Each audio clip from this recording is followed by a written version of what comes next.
अस्सलाम वालेकुम दोस्तों, क्या हाल चाल है। उम्मीद करता हूँ अल्लाह के फजल से ठीक होंगे। ये जी गर्मी की वजह से अगर आपका जानवर खाना पीना कम कर दे, अभी हमने इसका टेम्परेचर चेक किया लेकिन जानवर का टेम्परेचर भी नहीं है, लेकिन जानवर 2-3 दिन से डिस्टर्ब था, खाना पीना इसने बंद कर दिया था। तो इसमें गर्मी की अलामत आ गई थी, तो इसके लिए हमने दही लिया है।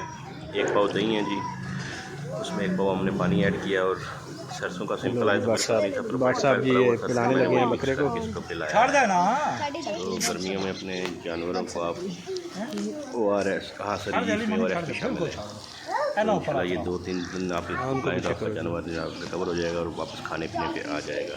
तो गर्मियों में वैसे भी जानवरों को कुछ ना कुछ खिलाते रहें, बेसन का पानी, दही, तेल, ORS, ग्लूकोज, कुछ भी जो भी आपको आसानी से अवेलेबल हो।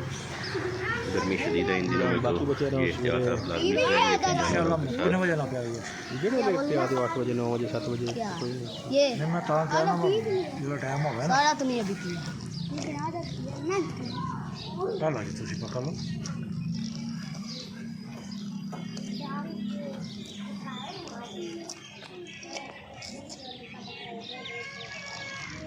और बना के लेके आई